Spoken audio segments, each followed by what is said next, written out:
আজি শিকিম CFT হিচাপত হিল বালিৰ মেজাৰমেন্ট। ধৰি ললো আমাৰ এখন ডাম্পাৰ গাড়ী জুখিব লাগে, হিলে আছে বা বালিয়ে আছে কোনো কথা নাই, দুইটাৰ জুখ একেই হ'ব। এতিয়া আমি জুখিবৰ কাৰণে আমি তিনিটা বস্তু আমাক দৰকাৰ হ'ব। এটাটো হ'ল গাড়ীখনৰ বডিটোৰ হাইট, তাৰ পিছতে ব্ৰেথ, বহল কিমান, লেংথ আৰু দীঘল কিমান। এতিয়া ধৰি লৈছো লেংথ হৈ গ'ল আমাৰ 10 ফুট 2 ইঞ্চি। ধৰি লৈছো যিকোনো হিচাপ ওলাব পাৰে। তাৰ পিছত ব্ৰেথ হ'ল 8 ফুট 4 ইঞ্চি আৰু ইয়াৰ যিটো হাইট পালো জানিবা আমি 2 ফুট 5 ইঞ্চি। এতিয়া আপোনালোকে আপোনালোকৰ হিচাপ মতে নিজৰ গাড়ীখনৰ বডি যোগ কৰি ল'ব। এতিয়া আমি উলিয়াব লাগে ইয়াৰ কিউবিক ফুট হিচাপত ভলিউম। কি উলিয়াব লাগে? ভলিউম উলিয়াব। আৰু ভলিউম উলিওৱাৰ ফৰ্মুলাটো হৈছে কি? Length into breadth into height। এই তিনিটা বস্তুৰে আমাক দৰকাৰ হ'ব। ভলিউম উলিওৱাৰ ফৰ্মুলা কি হ'ব?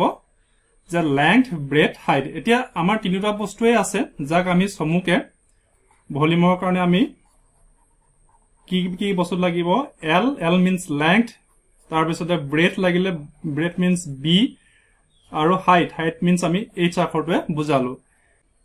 আমি এতিয়া ফটাফট ইয়াৰ ফিগাৰ কেইটা পাতি লৈছো। লেংথ পালো আমি 10 ফুট 2 ইঞ্চি, ব্ৰেথ পালো আমি 8 ফুট 4 ইঞ্চি আৰু হাইট পালো আমি 2 ফুট 5 ইঞ্চি। এতিয়া কথা হ'ল কি, ইয়াত ফুট আৰু ইঞ্চ দুইটা জোখ একেলগে আছে। আমি কি কৰিব লাগিব? এই 2 ইঞ্চি 4 ইঞ্চি আৰু 5 ইঞ্চিটোক আমি ফুটলৈ নি ল'ব লাগিব। এতিয়া ফুটলৈ নি ল'বলৈ হ'লে আমি কি কৰিব লাগিব? এতিয়া যদি আমি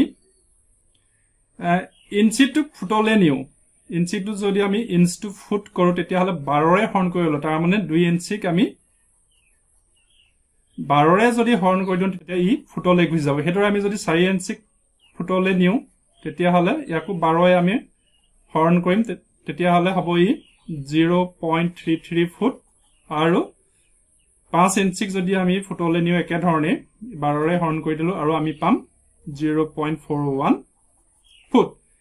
এতিয়া কি হ'ল, আমি এই গোটেই বস্তুটো আমি ফুটলৈ লৈ যাব লাগিব। তাৰমানে 10 ফুট 2 ইঞ্চিক যদি আমি একেবাৰে ফুট হিচাপত লিখো তেতিয়াহ'লে 10.16 ফিট ওলাব। সেইদৰে 8 ফুট 4 ইঞ্চিক যদি আমি ফুটলৈ লৈ যাওঁ 8.33 ফুট আৰু শেষত 2 ফুট 5 ইঞ্চিক যদি আমি ফুটলৈ লৈ যাওঁ তেতিয়াহ'লে হ'ব আমাৰ 2.41 ফিট।